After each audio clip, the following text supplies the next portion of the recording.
The year is 1665. The place is London, and it is a hot summer day. Once a bustling metropolis, normally alive with street vendors and the chatter of merchants, has now fallen eerily silent. Many shops are boarded up, marked by red crosses on the doors with the desperate plea, "Lord, have mercy upon us." The few people left out on the streets are those poor wretches who had nowhere else to go. An unnatural quiet pervades the air, broken only by the mournful toll of church bells in the distance. The Thames River, usually crowded with boats, lies empty and still. In some places, grass even grows untrodden under the once crowded courtyards of Whitehall. This was the scene of London during the Great Plague of 1665 to 1666, a city gripped with fear and death, yet also exhibiting resilience and duty amid catastrophe. Why don't we go back there and peek into the daily life in plague-stricken London, drawing on vivid first-hand accounts, like Samuel Pepys' diary and Daniel Defoe's A Journal of the Plague Year. Together we'll explore how Londoners of different classes experienced the plague, how the government responded with its own drastic measures, and how physicians and quacks applied all manner of remedies to the desperate people. But we'll also examine how the social and economic factors played out, the religious fervor and superstition that the crisis provoked, and of course the immense psychological toll on a population living in constant peril. All the events described, regardless of how shocking, have their basis in real contemporary sources, and we'll be citing all of them as we go through. By the end, you should have a rich understanding of not only what happened during the Great Plague of London, but what it felt to live through it, albeit from a safe distance this time. So allow yourself to get comfortable. It's going to be a long video. But where are my manners? I will first welcome you to the channel. If you've seen my other plague videos, well, it's good to have you back here, but if you're a newcomer, how about you hit the subscribe button? It's right up there next to the like button, and leave your thoughts in the comments. Tell me where you're listening from, what time it is in your part of the world. It's always interesting to see the breadth of the viewership. And thank you to those who supported on the Patreon, keeping everything ad-free, and those who checked out the merch store. You have my thanks. Now, with all the customary welcomes out of the way, let's go to the misery of 17th century London. Now, we must say that epidemic plague was a familiar horror in London's past. It wasn't a new thing out of the blue. But by the 1660s, they'd had an entire generation where they were very fortunate not to have to deal with it. Of course, that changed in 1665. Rumors of disease had been circulating for months now. Pepys noted concerns as early as 1663, when plague raged in Holland, fearing it could jump over to England. His fears proved correct. The first signs of trouble came in the overcrowded parish of St. Giles in the Fields in the spring of 1665. By late May and June, deaths in the city were rising beyond the normal, and the people began to speak of the sickness. They just weren't exactly sure of what it was. But on June 7th, 1665, Pepys wrote, "To my great trouble, I hear that the plague has come into the city." Still, at first the authorities were slow to react. Early cases were often kept quiet. Households would hush up any sudden fevers or telltale buboes, those swollen lymph nodes, to avoid being shunned or sealed up in their homes. London in 1665 was England's largest city. It had perhaps 400,000 inhabitants. The disease that now stalked its streets was bubonic plague, bacterial infection, though of course no one back then knew about bacterial or germ theory. It was all spread primarily by flea-infested rats. Victims initially felt feverish and delirious, and then developed agonizing egg-sized swellings in the groin, armpits, or neck. In many cases, internal bleeding would cause purple blotches, and some victims coughed up blood. The one respite was that death usually came swiftly, often within a week of first symptoms. There wasn't much hope for a cure, I'm afraid. All of this was well known to 17th century Londoners from past outbreaks. What they did not know was the true cause: Yersinia pestis, bacteria that was transmitted by the fleas. Instead, most people blamed miasma, or bad air, the same thing they used to blame it on in earlier plague outbreaks. The foul smells of garbage and excrement in the streets, and even astrological forces. One chronicler noted many pointed to the alignment of the planets, or the ominous appearance of a comet in December of 1664, as explanations for the coming calamity. And indeed, a bright comet had hung in the sky in late 1664. Both Pepys and Defoe record that some viewed it as a portent of God's wrath, a sign that plague and other disasters would soon follow. And so by early summer of 1665, the reality could no longer be ignored. The weekly Bills of Mortality, basically obituaries, official tallies of burials by parish, showed a steady rise in plague as the cause of death. Londoners followed these statistics closely, much as we might today track rising infection curves. Pepys writes of sending his manservant weekly to fetch the latest mortality bill, and returning with alarm as the plague death count climbed from a few hundred to over a few thousand per week. Things were certainly going to get worse before they got better. In mid-July, fatalities spiked above 1,000 per week, and by August, the city was losing over 6,000 a week to the plague. But the worst week came in early September, when one report recorded 7,165 plague deaths in a 7-day period. Pepys later recalled this grim week, writing in a letter that he had stayed in the city, quote, till above 7,400 died in 1 week, and of them above 6,000 of the plague. This was a catastrophe on a scale not seen in London since the Black Death of the 14th century, those horrible times that only existed now in nightmares and history books seemed to be well and truly back upon them. One could only imagine the fear. As the reality set in, panic and flight ensued among those who had the means. The rich fled. The poor, well, the court of King Charles II, nobility, and many merchants and professionals all scrambled to escape the city, of course with pockets full of coins and valuables, one can imagine. The king himself, along with his family and courtiers, hastily departed London. First to the cleaner air of Hampton Court Palace, and then further out to Oxford. The law courts and inns of court, that is, training colleges for lawyers, emptied out.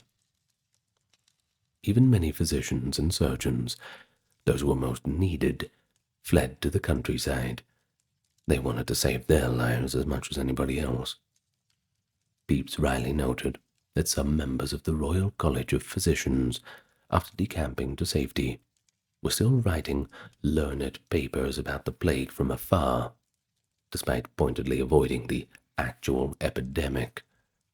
A large portion of clergy also abandoned the city. Most Church of England parish priests took off to safer towns, leaving their parishioners with little spiritual leadership at first. This exodus of elites and professionals would have profound effects on daily lives for those left behind, and daily life is where we turn to now. Well, all the rich people had gone away as much as they could, but for the tens of thousands of ordinary Londoners who remained, either by choice or necessity, daily life under plague conditions was a strange and terrifying new normal. Contemporary descriptions consistently paint a picture of a city completely transformed.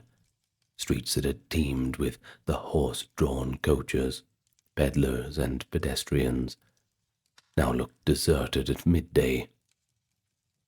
But Lord, what a sad time it is to see no boats upon the river, Pepys exclaimed, observing the empty Thames. He went on to say, grass grows all up down the Whitehall court, and nobody but poor wretches in the streets. This evocative image of grass sprouting in Whitehall, that being the political heart of the city, was no exaggeration. With the court and upper classes gone, that district fell truly silent. Shops in commercial areas were closed, either because the proprietors had fled, or because there was simply no one around to give them any business. In some parts of the town, entire families had died, or just abandoned their homes, and their houses stood quiet, with doors nailed shut. The sounds, smells, and sights of daily life all began to change. Instead of the din of commerce, Londoners now heard the near-constant ringing of church bells, signaling yet another funeral. So many that eventually the authorities ordered the bells to be silenced to avoid further panic. Bonfires and barrels of pitch burned in the streets at night, set alight in the belief that smoke and flames would cleanse the poison air. Pepys mentions fires burning in the street as a common sight during the height of the plague.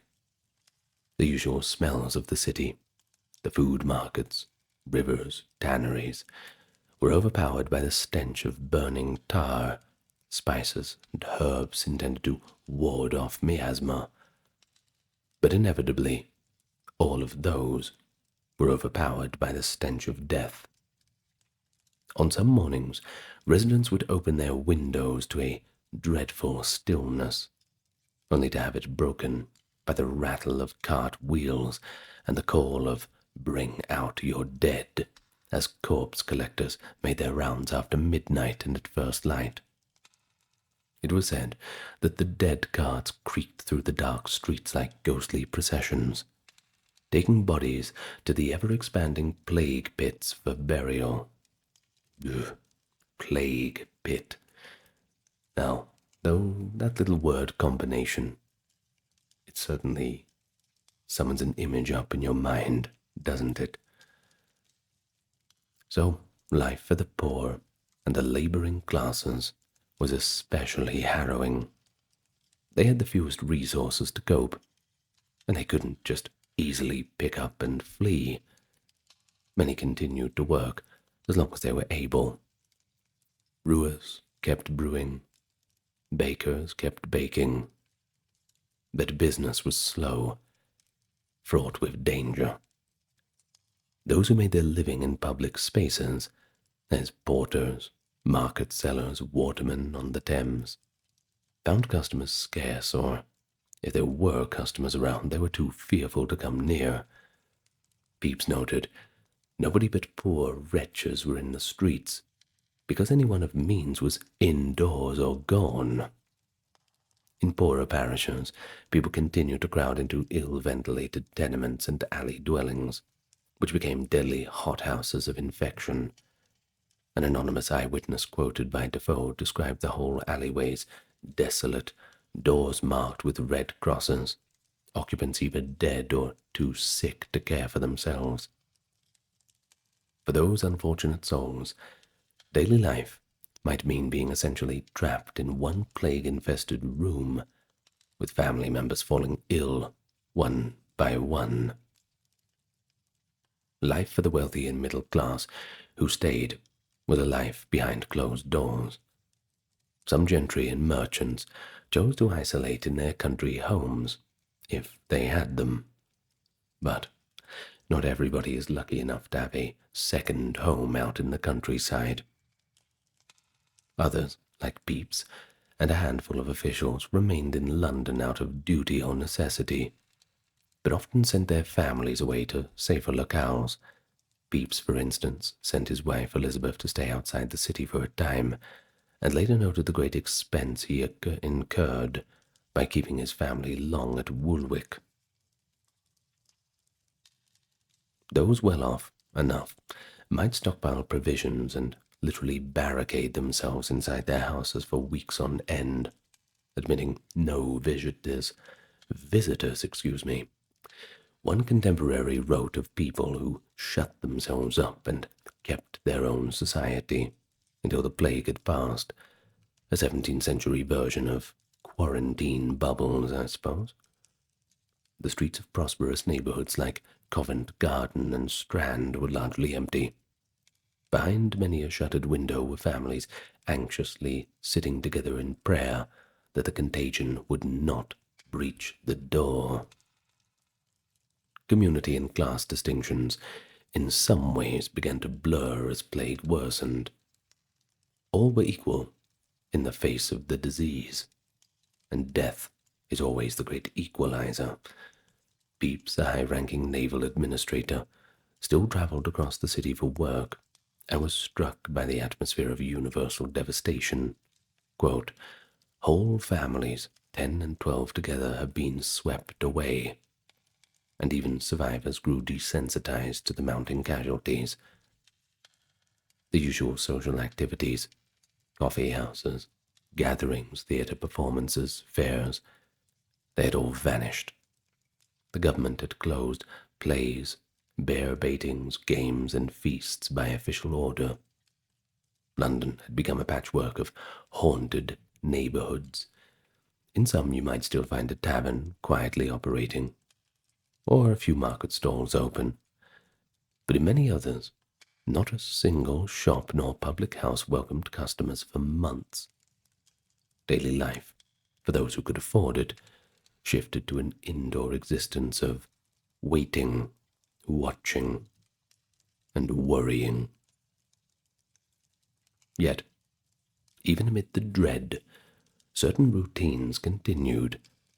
Essential food supplies were maintained to prevent starvation. Markets adapted by spacing out stalls and cellars. At some exchanges, buyers left coins submerged in bowls of vinegar to disinfect them when paying for goods, a precaution recorded in the letters of the time. The roots of germ theory and bacterial knowledge coming in. They just didn't quite know it yet. Watermen on the Thames, though greatly reduced in number, still ferried a few passengers. Pepys actually often used a boat to get from Greenwich, where he lodged during part of the plague, back to his office in the seething lane. The mail still went out too, although letters were variously scraped, heated, soaked, aired, and pressed flat to eliminate any pestilential matter before people even dared to read them. Now, all these little details show that while normal life was upended, London has tried to devise ways to keep basic commerce and communication alive, albeit with the novel safety measures for the 1660s. Doing their best with the knowledge they have. We must give them a little bit of credit. But what about the other side of society? The government. What were they doing? As the plague spread, the authorities in London, primarily the Lord Mayor and the Aldermen of the City of London, implemented a series of stringent measures to contain the outbreak. Many of these were codified in the official plague orders of 1665, which built upon earlier plague regulations from the time of James I. These orders essentially created a framework for quarantine and public health control, in an era before germs were completely understood. They were kind of onto something with miasma. Filth and dirt. I suppose it was the roots of it, just not quite there yet. Well, the rules were strict, and often draconian, but they reflected desperation of officials who had little else in their arsenal. Key measures included 1. Shutting up the infected in their houses. You see, if a person was found to have the plague, he or she was sequestered in the same house immediately, and the entire household was locked in with them. It's all beginning to sound a little bit familiar, isn't it? Well, the order was to keep the house shut up for a month, about 28 days, after the patient either recovered or died, whichever one came first, I suppose. A large red cross, at least a foot long, was to be painted on the door along with the words, "Lord, have mercy upon us," which warned others that the occupants inside were infected. Watchmen were posted outside day and night to ensure that nobody went in or out. The sight of these marked houses became one of the most emblematic images of the plague in London. Pepys described seeing 2 or 3 houses marked with the red cross upon the doors, and "the Lord have mercy upon us" writ there, as a sad sight. And then, of course, we had household examiners and searchers. You see, every parish appointed examiners to find out which houses had sick people, and women searchers, usually older women who had survived past plagues, to inspect the bodies of the dead and certify the cause of death. These searchers were supposed to be of good reputation, and were sworn to report truthfully if a death was due to the plague. They worked alongside the appointed surgeons to avoid false reporting. This was important, because some families, fearing the dreaded lockdown, would try to hide plague deaths or claim a different cause. Misreporting was seen as a major danger that could further the spread of the infection, so orders required surgeons to double-check the searchers' verdicts. The searchers and other officials who had to enter infected homes were required to carry white or red rods, about 3 feet long, when walking in the streets, to signal their occupation so that others could avoid touching or approaching them. One can imagine the wide berth the people would give them upon seeing that figure carrying the plague staff. But then we had burial regulations, and this was very important, because the dead were to be buried quickly and with minimal ceremony. The orders insisted that burials take place before sunrise, or at least after sunset, at night or very early in the morning. This was mainly to avoid public gatherings, and family and friends were not allowed to accompany the coffin to the graveyard or hold the traditional funeral gatherings, on pain of their own house being shut up or even being thrown in prison. Churches were forbidden from bringing plague corpses inside during services, and children were not to come near graves or coffins at burials. Every grave had to be at least 6 feet deep.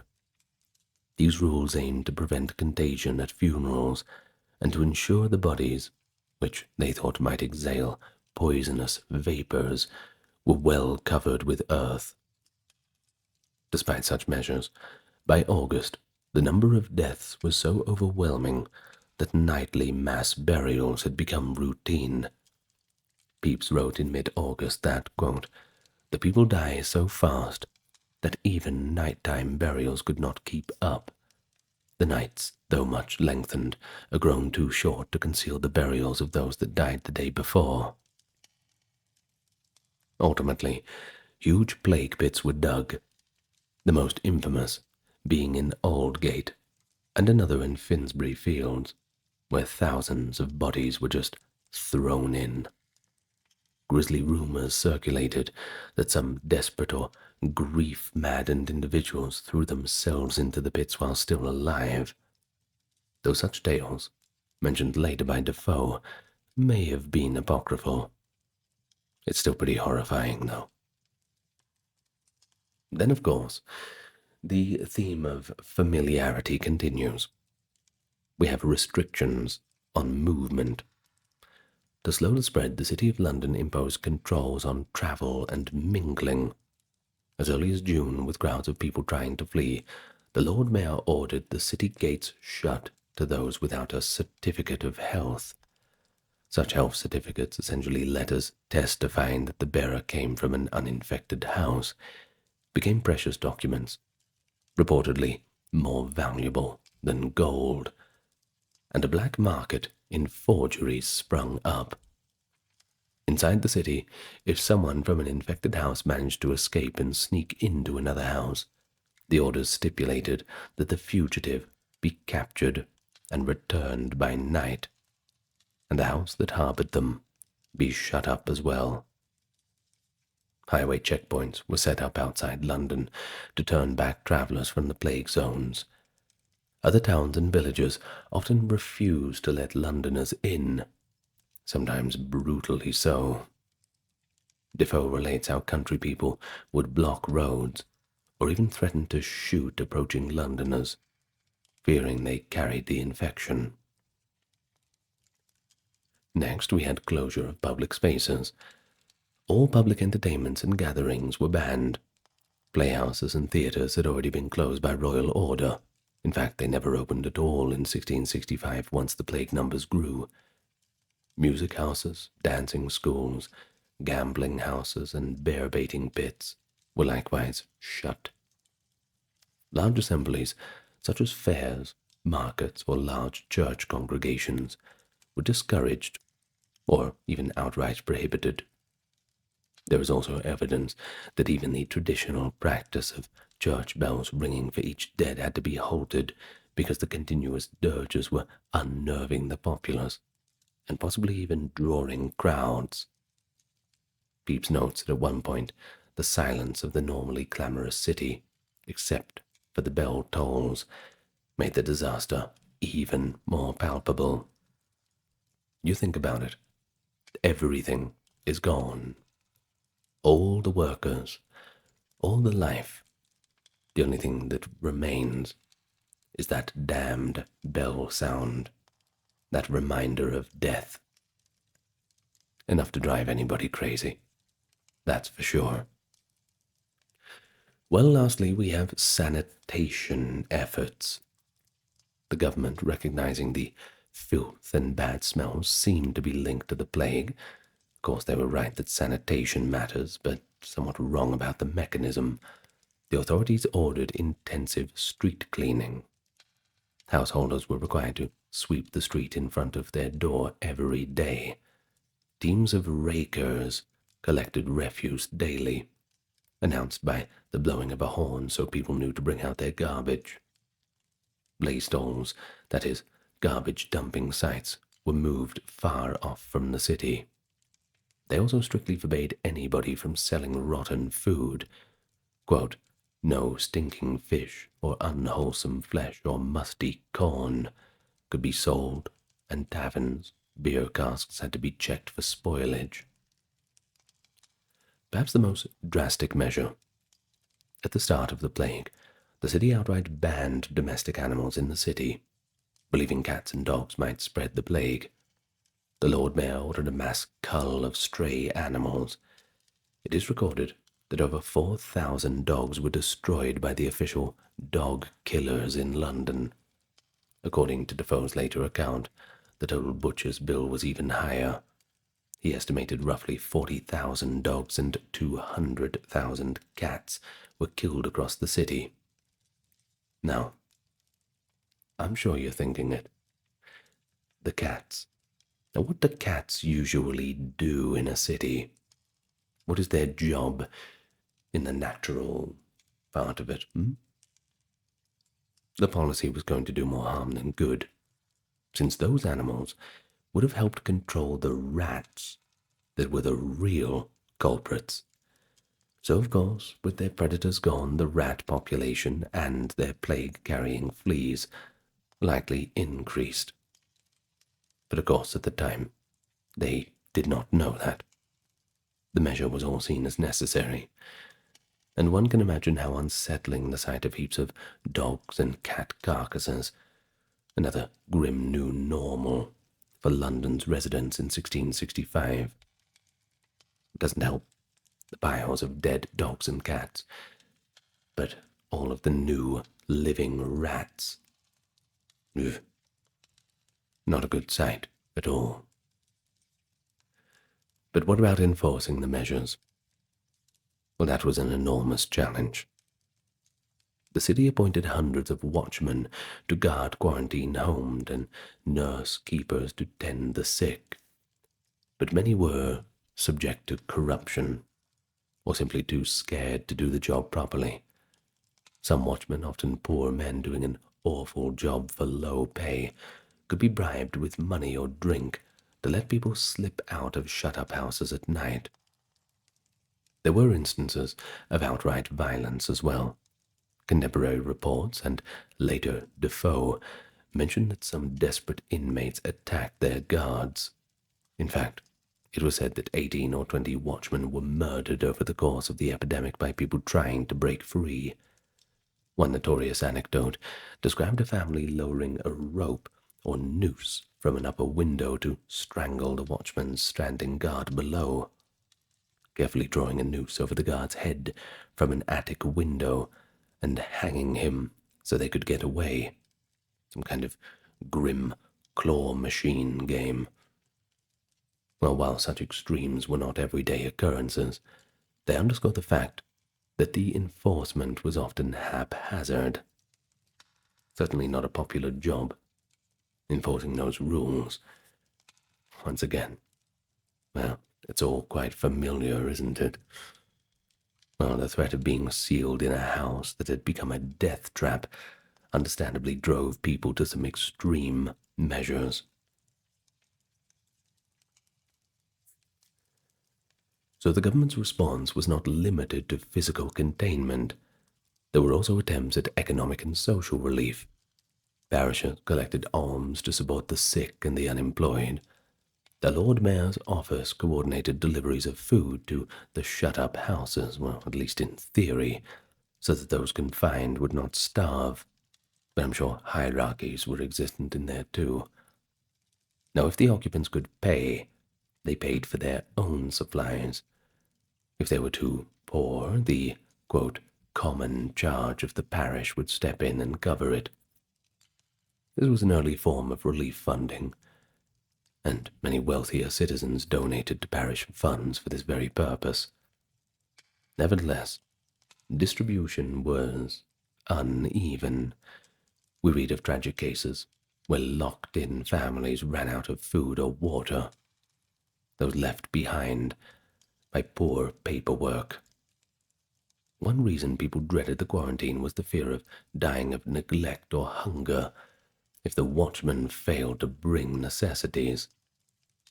Scream out as much as you want, bang on those doors, but if you've got a big red cross on your house, people might just be too far away to hear you. Another aspect of the government's reaction was to seek expert advice. King Charles II, before he left the capital, commissioned the College of Physicians to publish official guidelines on plague prevention and treatment. The college dutifully issued the certain necessary directions for the cure of the plague and for the preventing of infection in 1665. This pamphlet contained recommendations on everything from airing out bedding and burning perfume in rooms to recipes for preventative plague water and therapeutic potions.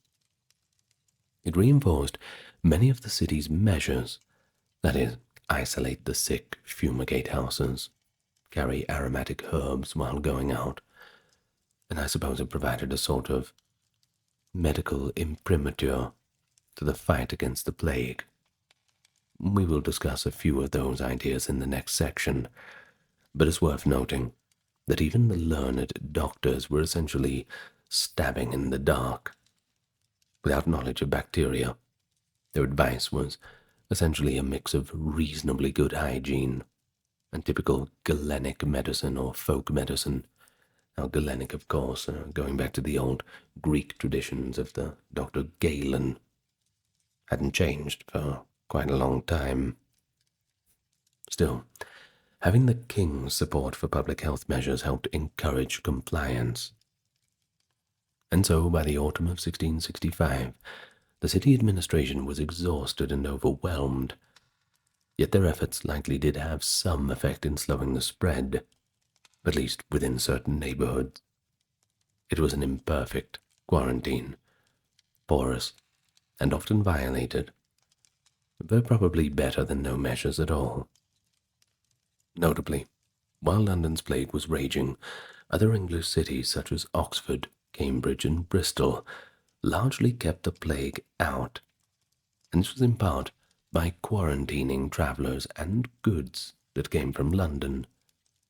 There are records of London merchandise being smoked or left to air for weeks before being sold elsewhere, and of ships from London being held in quarantine at port.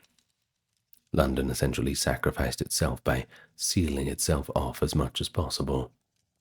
And when the cold weather came in late 1665, nature itself aided, where humanity's policies failed. The rat fleas became less active, transmission slowed, and the worst seemed to have passed.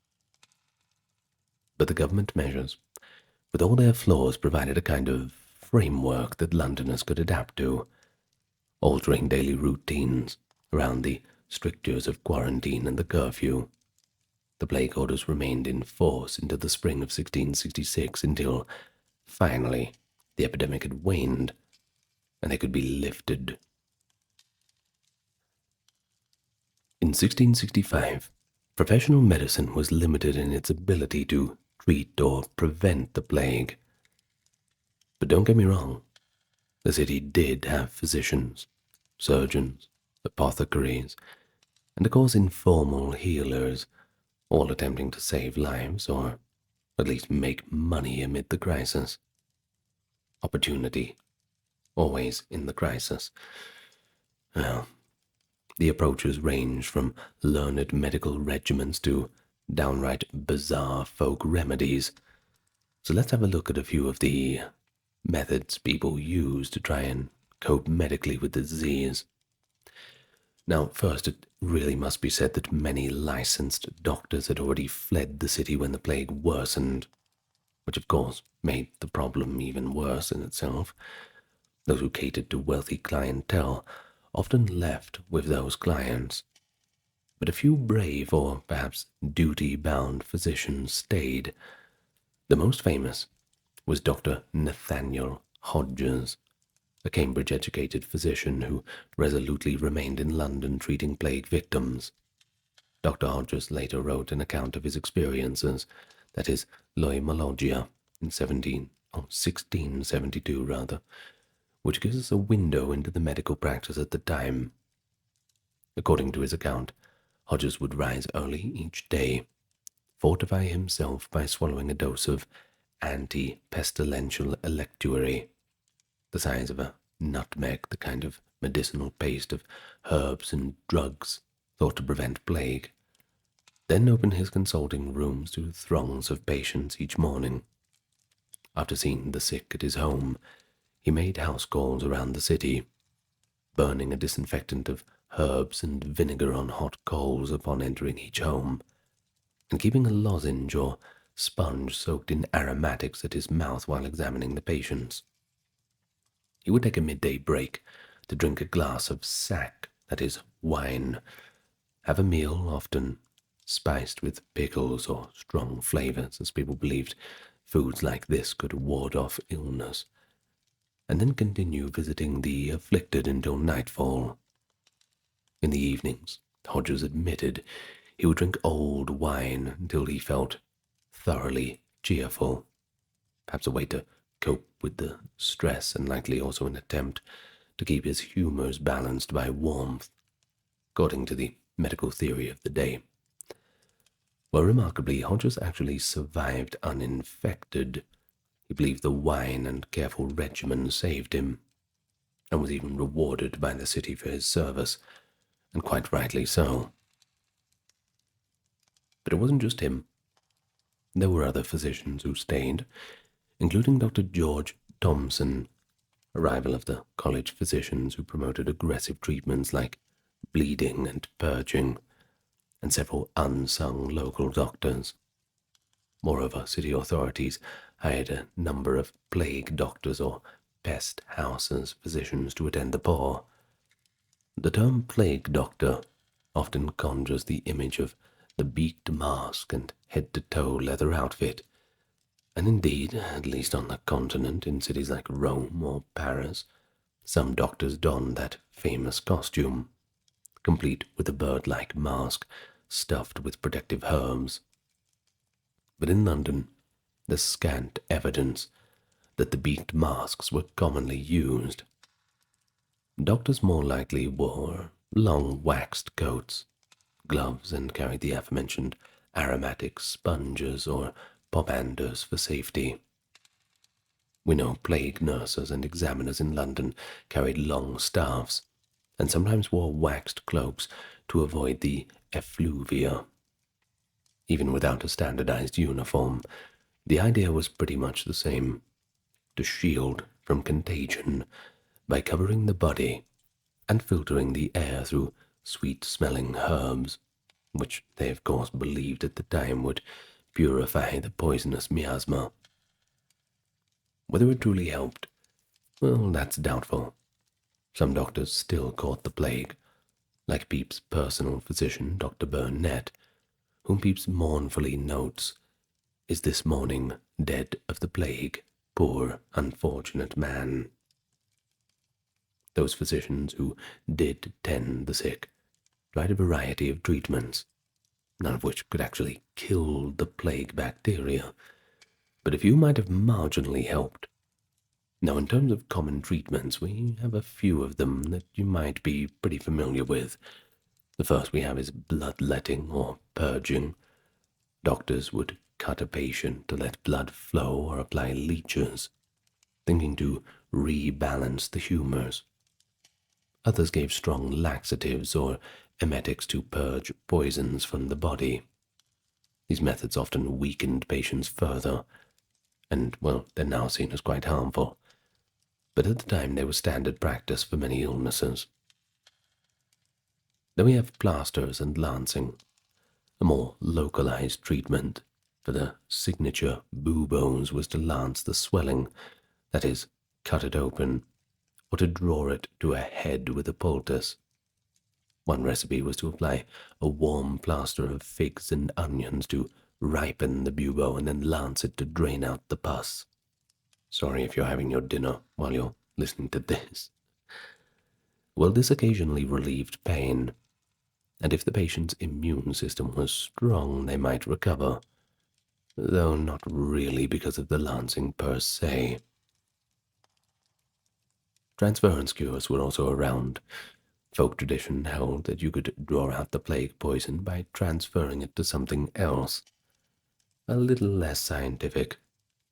People tried placing live frogs or toads on buboes, hoping that the creature would swell and burst, taking the disease with it. In some cases, dried toad powders were made into amulets or potions for the same purpose.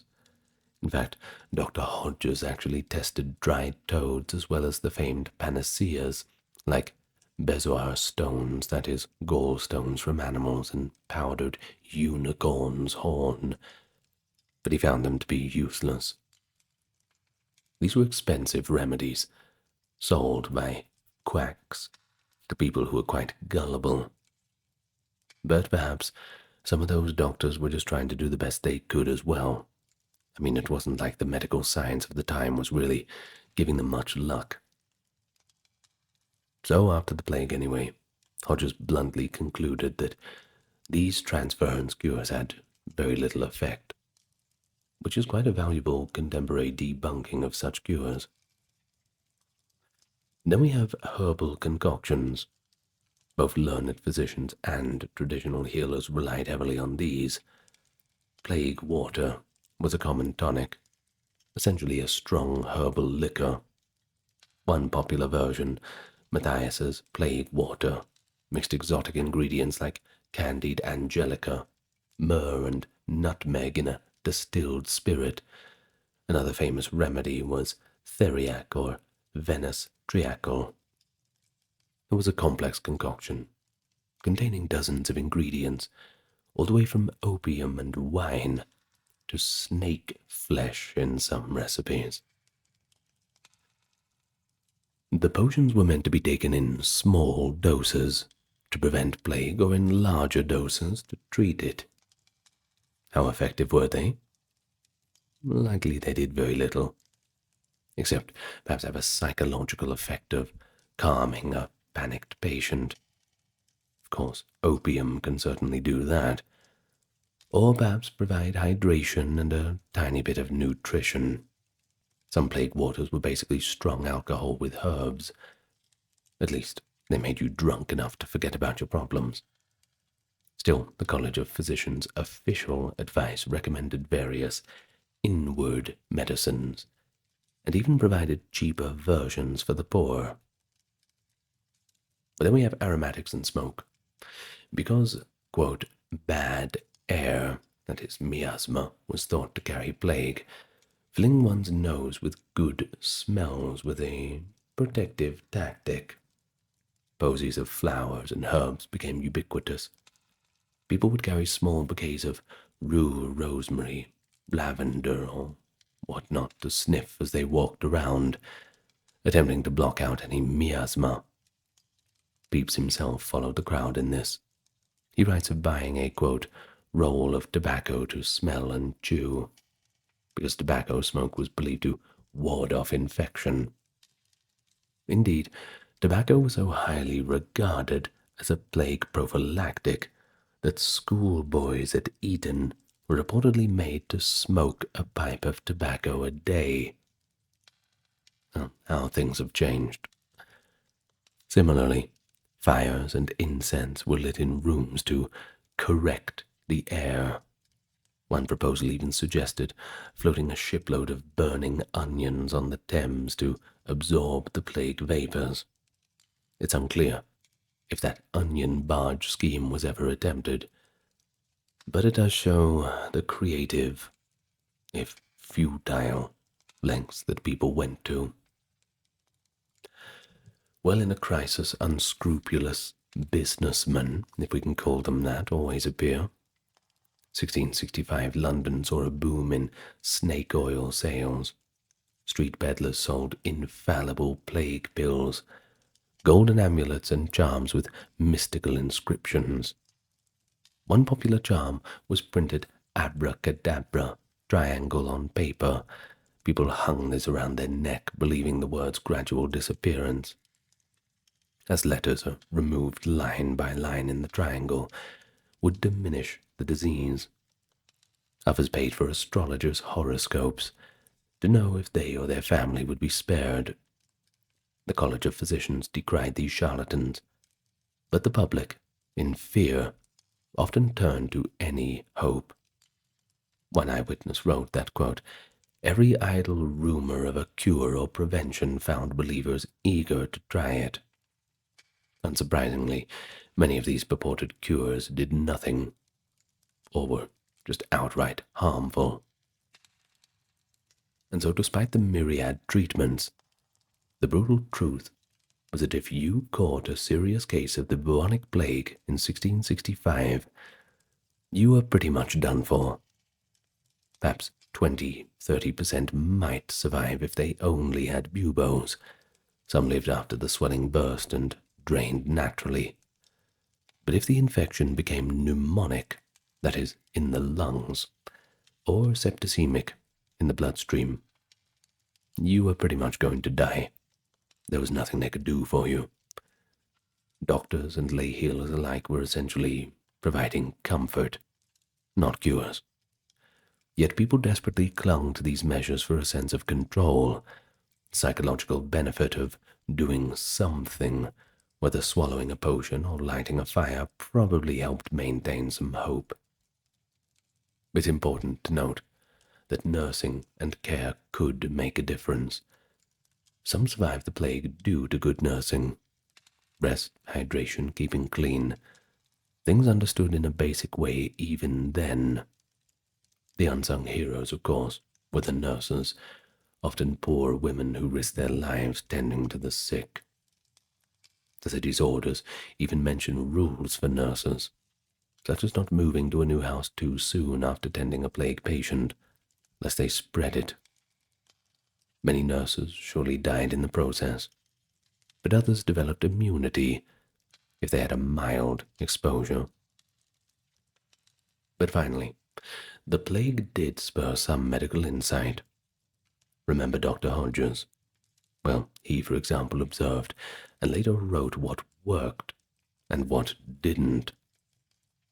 He dismissed old superstitions like the dried toads, but praised simpler remedies like serpentary root, a kind of Virginia snake root, which he found promoted sweating, that is, fever relief, and spirit of hartshorn, that is, ammonia from deer horn, as a stimulant for collapsing patients.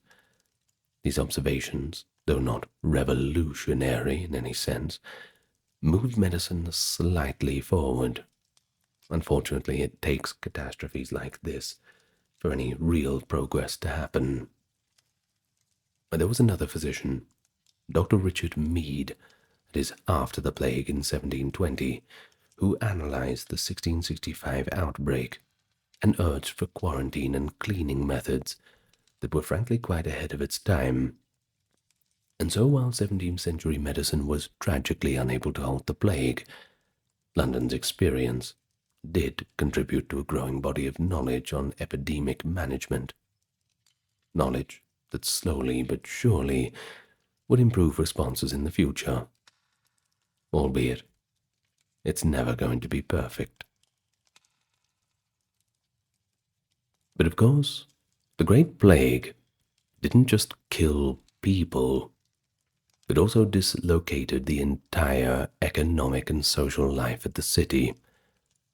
London in 1665 was the commercial engine of England, but as the plague peaked, commerce ground to a near halt.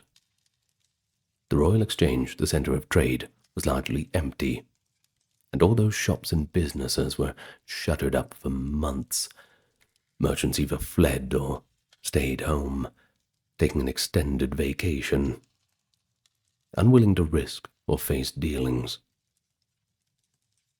Well, international trade suffered as foreign ports barred ships from London for fear of contagions. It's all pretty understandable. For instance, English trade with the Dutch and other Europeans had already been curtailed by war and was further hampered by quarantine measures. English exports had to carry certificates of health, and some goods were burned or fumigated on arrival in foreign ports. The Port of London saw greatly reduced traffic. Insurance records and correspondence from 1665 indicate that many merchant ships simply delayed voyages or diverted to other ports. Within the city, certain trades were hit particularly hard. Shopkeepers and artisans in plague-infested neighborhoods lost their clientele. Blacksmiths, cobblers, cloth merchants all saw businesses completely dry up. And there's a telling diary entry by Pepys in which he notes with surprise that some tradesmen, despite the plague, inflated their prices or took advantage of scarcities. For example, he had trouble finding someone to make a coffin for a departed colleague because carpenters were overwhelmed and charging high fees. The disruption of supply lines also led to shortages of some goods. The city government tried to ensure that staples like bread, beer, and coal for fuel remained available. Indeed, bakers and brewers were among those expected to keep working. The Bakers' Company and Brewers' Company took steps to protect their workers and keep production going, sometimes isolating workers on site to avoid infection. the labour market also shifted in a strange way. With so many dead or gone, certain services were in high demand. Coffin makers, grave diggers, or rakers for pits, and watchmen, for example. Just a few of the new trades that had quite a few openings available. They could command higher wages due to the mortal risk involved, too. Conversely, thousands of servants, apprentices, and day labourers were thrown out of work, either because their employers left town or business paused. These unemployed masses depended on charity or stipends. Parish records show increased poor relief payments during the plague months, and the fear was that desperation would lead to unrest or looting. Though, interestingly, there were relatively few reports of large-scale disorder. People were likely too fearful of the disease to roam around stealing. Also, many houses still had somebody inside, even if they were sick, so it wasn't as if the entire city was empty at one time, ripe for the picking. One significant economic effect was on rent and property. As death emptied homes, many landlords lost tenants without hope of replacement during the plague. Oh, the poor landlords. Rental income plummeted. Conversely, some people could suddenly afford a better lodging because rates fell. One could rent a larger house for a song if the previous occupants had died there, though one had to be brave enough to move into the recently plague-stricken house. By late 1666, property transactions show an unusual churn. Heirs selling off houses of diseased relatives, opportunistic buyers snapping up cheap real estate, etc. After the plague, real estate prices in London actually dipped, then were upended again by the Great Fire in 1666.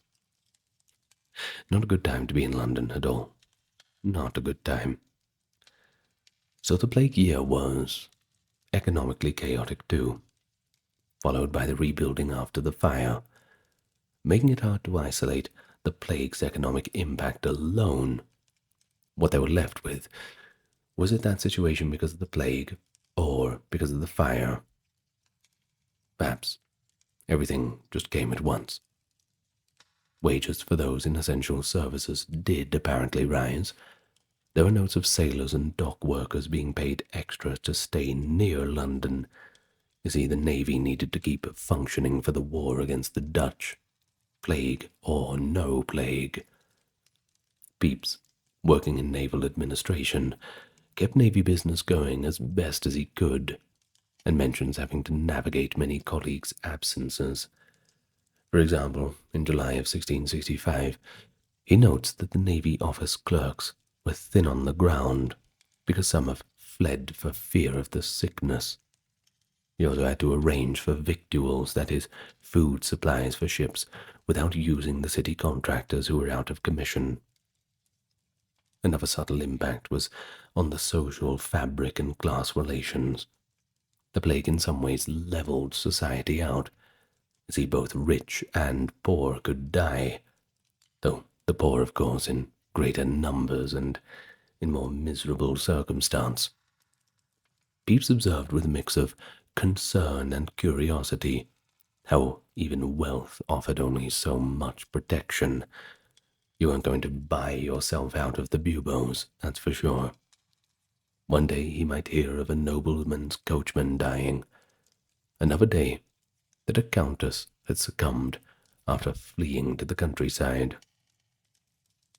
However, the poor of London still bore the brunt. Estimates suggest that the poorest district, like St. Giles, Whitechapel, and Cripplegate, had mortality rates far higher than the richer areas that were more sparsely populated, or where residents could escape. The communal life of the poor, so centered on crowded markets and parish gatherings, was shattered, and this could breed resentment. Some pamphlets after 1666 accused the wealthy of abandoning the poor in time of need. Others pointed out that many wealthy citizens donated large sums to help the stricken city.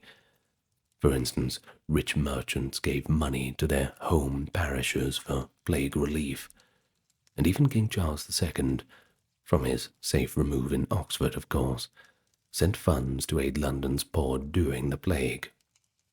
I'm sure it was cold comfort, no? Now, there is one interesting social shift that we should mention, and that is the religious shift. Since many official Church of England clergy left, unofficial preachers, often Puritan dissenters, stepped in now to fill that spiritual void. In the absence of their regular rectors, people in London's worst-hit areas often welcomed back ejected Puritan ministers who had been banned, that is, by the 1662 Act of Uniformity, but who courageously stayed during the plague. Men like Thomas Vincent, a nonconformist preacher, held outdoor sermons and prayer meetings. Vincent later wrote about the plague, vividly describing the repentance and cries to God he witnessed in the streets. This phenomenon temporarily softened social barriers between conformist and nonconformist, or at least it did for a time. Common suffering allowed some communal religious expression that crossed the usual lines. And socially, people adapted their interactions. If you had to meet someone, you would do it at a distance. Diaries mention that friends shouted greetings from across the road, or relatives left baskets of food at a doorstep and backed away quickly. The custom of shaking hands was largely abandoned during the plague.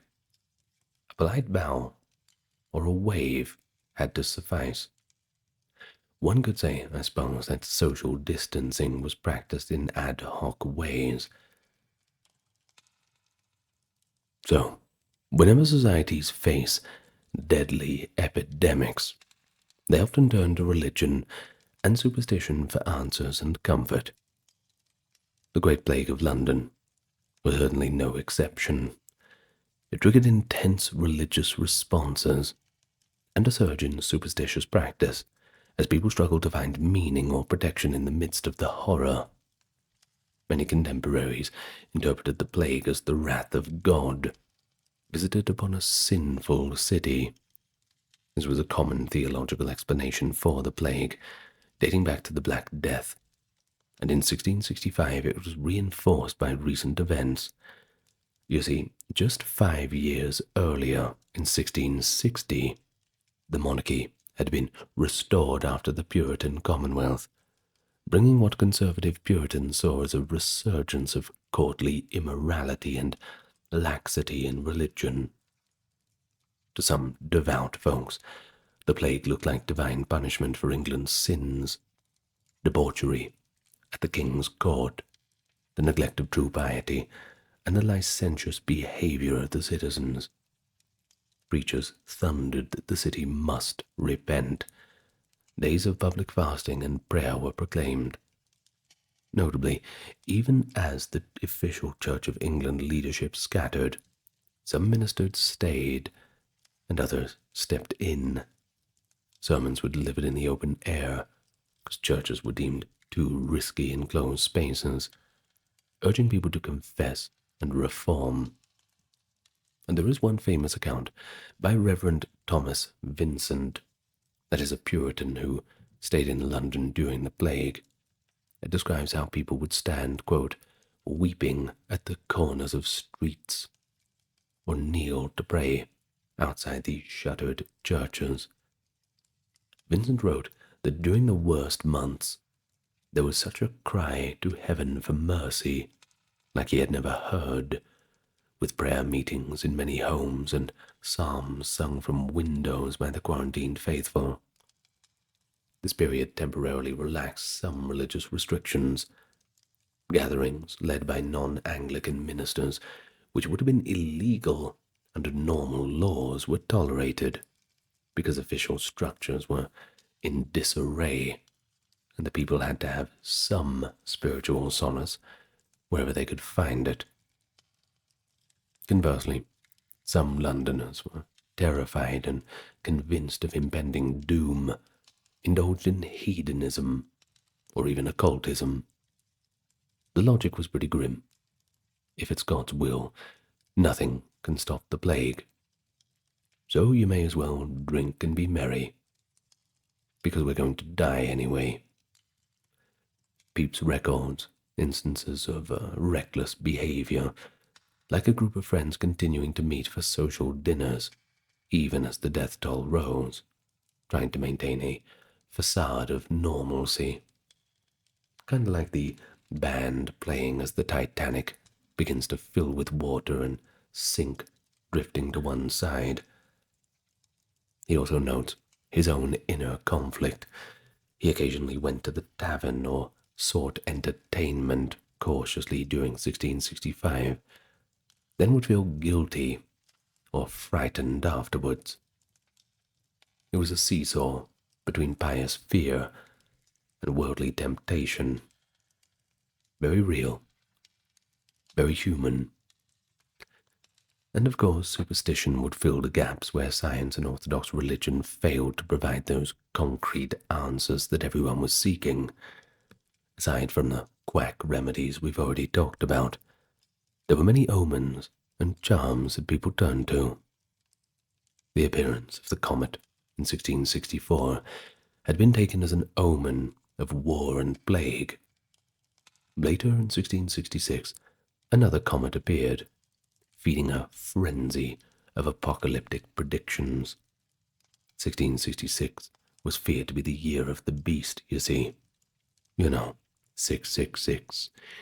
And indeed London saw plague and fires in those years. Astrologers like William Lilly were in high demand. Lilly even published a pamphlet in 1665 with astrological observances about the plague's course.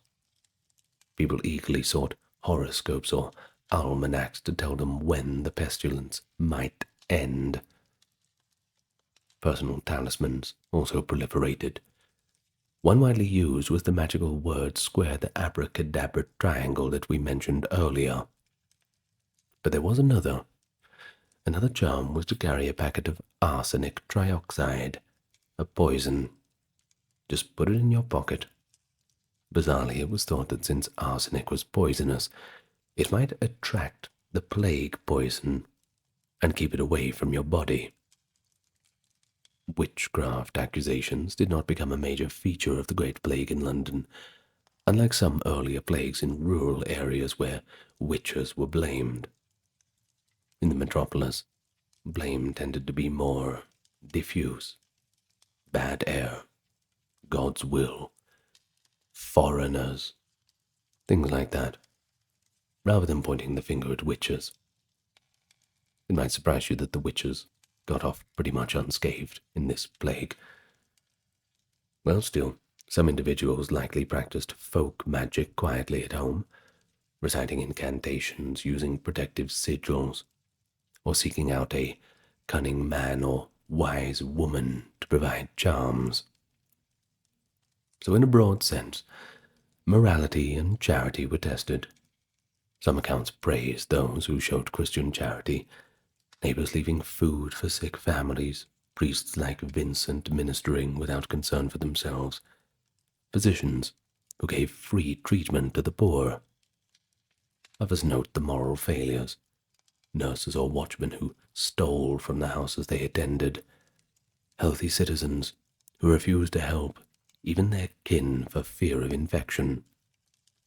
The plague magnified both selflessness and selfishness in society. As Pepys wrote, it brought forth great fears, the greatest examples of piety and of vice, all mixed together. Superstition also left its mark in more benign ways.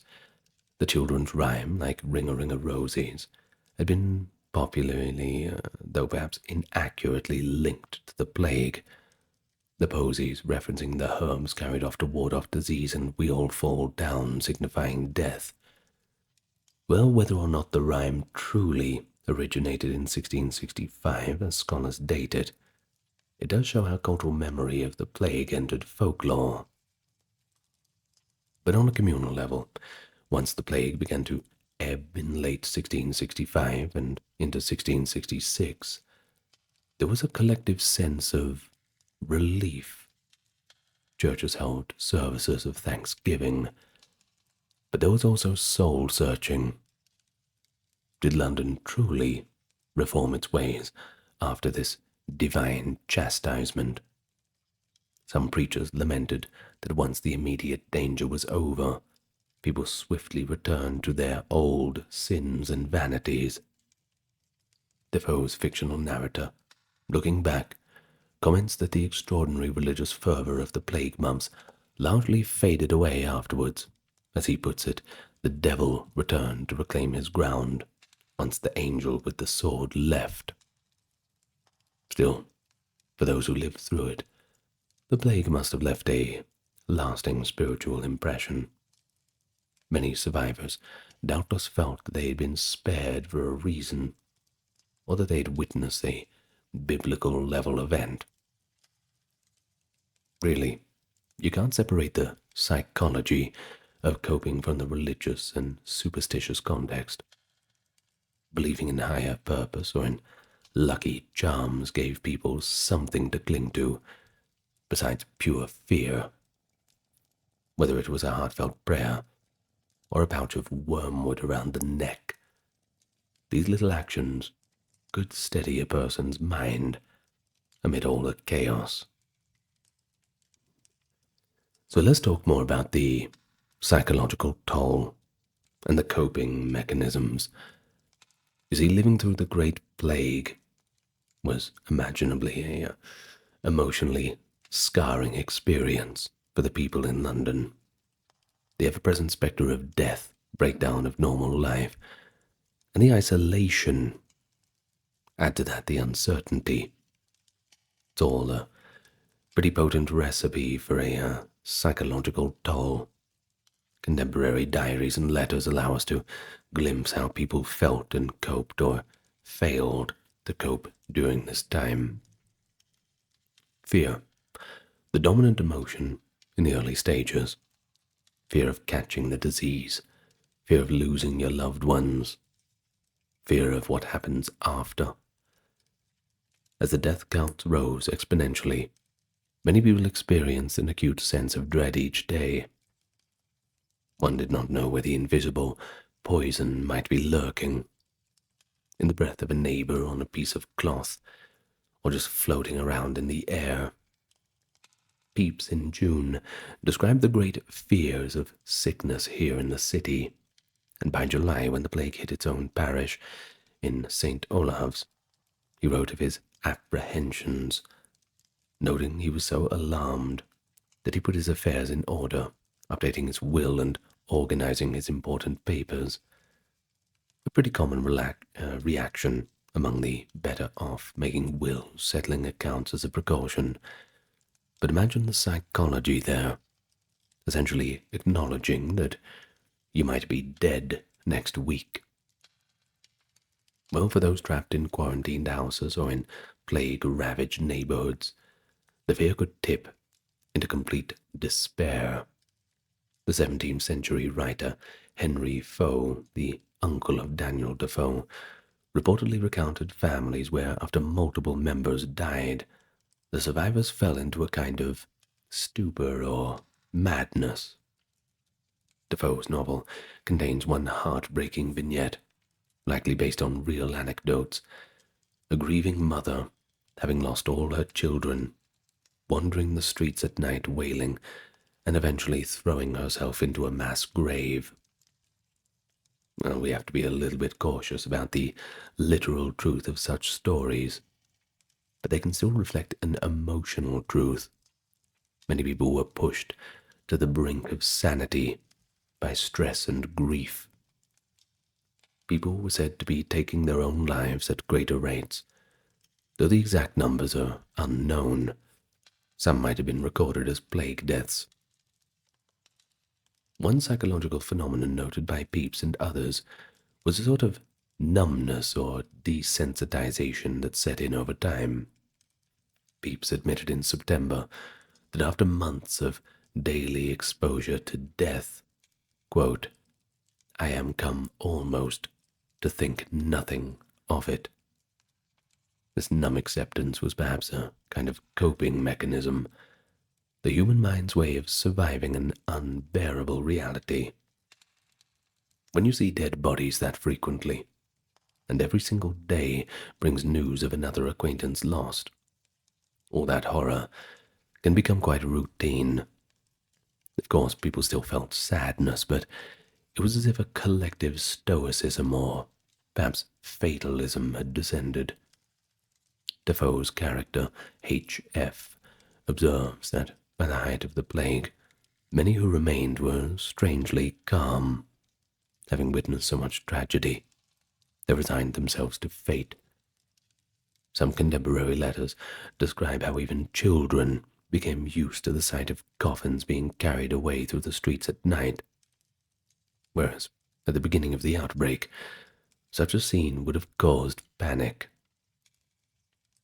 That said, not everybody adapted peacefully. Anxiety disorders, although they wouldn't have used that term, were surely widespread. We hear of individuals who became hypochondriacs. Every small ache or heat rash of the skin triggered a panic that it was the plague token. People in isolation sometimes hallucinated or imagined symptoms. The term plague fright was used to describe somebody who was so afraid that they fell ill from fear itself. Indeed, Defoe notes that many experienced what we might term psychosomatic illness. They got fevers and bubo-like swellings that were not actually the plague, but stress-induced. And they often recovered, once assured that they were not truly infected. So how did they cope? Well, different people had different strategies. As discussed, turning to prayer, scripture, and a belief in God's providence was a major coping strategy. It gave a framework that, quote, this life is not all, and death might be deliverance, alleviating some terror. Congregational singing of psalms, even from windows or at a distance, also created a sense of solidarity and emotional release. We then had community support, uplifting accounts of neighbors banding together. In some parishes, those who were healthy organized to help deliver food to the sick, or watched over orphan children of plague victims. Knowing that someone would help your family if you fell ill was a comfort to many. It's not coincidence that we have detailed diaries from this time either. Pepys and also smaller journals by others. Writing was a therapeutic outlet. Pepys' diary, although often focusing on his personal life, gives him space to confide his fears, sorrows, and even guilty reliefs, like when he notes being thankful still to be alive while others perish. But there's also evidence that some Londoners coped by making grim jokes or understatements. Pepys at one point, after describing horrible scenes, will suddenly shift to a trivial matter, like being annoyed about a lost shirt sleeve, as if to normalize things. There's a dry wit in such letters, like a merchant writing to a colleague in one says, London is much altered, only the rats and grave diggers have prospered. We others keep chiefly to our homes and prayers. The kind of dark humor, though subtle, can be a way to mentally manage fear by laughing in its face. And it is quintessentially British, I suppose. But then some also coped by just drinking heavily and relying on other vices. Taverns were technically supposed to curtail operations, but plenty of drinking went on privately. Pepys mentions having wine or taking strong waters that is, spirits on anxious days to settle his nerves. One advice was to drink fine wines as prevention. Many likely took that advice liberally. Finally, we should mention the aftermath psychologically. Those who survived experienced something akin to what we'd call survivor's guilt or PTSD. Pepys, for instance, after the plague had ebbed, visited a churchyard in January in the following year, and was shaken by the sight of piled graves. Quote, "It frightened me to see so many graves lie so high. I was less afraid when snow covered them." He had been relatively composed during the crisis, but afterwards the full weight hit him emotionally when seeing the physical aftermath. Many survivors likely carried the trauma of that year for the rest of their lives. There was probably a heightened appreciation for life's fragility. Pepys famously celebrated when the plague was officially declared over, feasting and rejoicing that the plague, thank God, is decreased to very little in the Bills by February 1666. Yet as fate would have it, some of those same Londoners faced the Great Fire months later, compounding their trauma. Of course, imagine surviving the plague, only to have your house burned down later on. And so the psychological journey of 1665 was one from mounting fear to shock and horror at the peak, to a kind of numb endurance, and finally, relief tinged with sorrow. Londoners cope through faith, community, routine, sometimes denial or distraction. Their writings convey both the individual and mental battles, such as Pepys chewing tobacco nervously while resolving not to panic, and the collective emotional atmosphere that hung over the city like a fog. It was a trial of the mind and the spirit as much as it was of the body. And so, what really emerges is a portrait of a city that, while devastated, did not descend into complete chaos. Social order bent, did not break. Essential services continued at a basic level. People, by and large, helped one another, or at least refrained from harming one another. The rule of law persisted. Courts might have been closed, but the Lord Mayor's edicts were largely obeyed. In many respects, the plague in London foreshadowed how societies handle pandemics even today. Quarantine rules, travel restrictions, reliance on healthcare experts, misinformation challenges, economic pain, and a profound mix of fear and hope. And so the Great Plague of London stands out as one of history's stark reminders, not just of human vulnerability, but also of human resilience. And that's where we end off today. Bit of a longer video today on that, but it's a topic that demands a little bit more explanation. I know you like the plague videos. If you've made it all the way to the end, give me a comment and tell me what you thought about all this. Did you find any parallels to our modern day? I'm sure you did. Now allow me to thank the top-tier patrons and supporters, keeping the channel going very graciously. Dark, Kimberly, Christine, Sally, Amber, Susan, Cameron, Legitmus, Gary, Charlene, Lynn, Therese, Katiana, Nicholas, Ulfinir, Alexander, Charles, Christine, Dr. Neuro Nerd, Erin, Jaden, Jim, Jeffrey, Jessica, Madeline, Melissa, Orthodox Review, Scott, Stark Factory, Shell, Wendy, Josie, Sarah, Ryan, Thor, Cameron, Stefan, Kevin, HMSHH, Crystal, Dowry, Anthony, Lucy, Brandon, and Guku Bubonic. Well, Bubonic, thank you for supporting this plague video. What a coincidence. Well, and thank you too for listening all this way. Now, remember, drink lots of water, keep the house clean, open the windows, and as always, lots of love to you all. Good night, everybody. Wish you the best of health.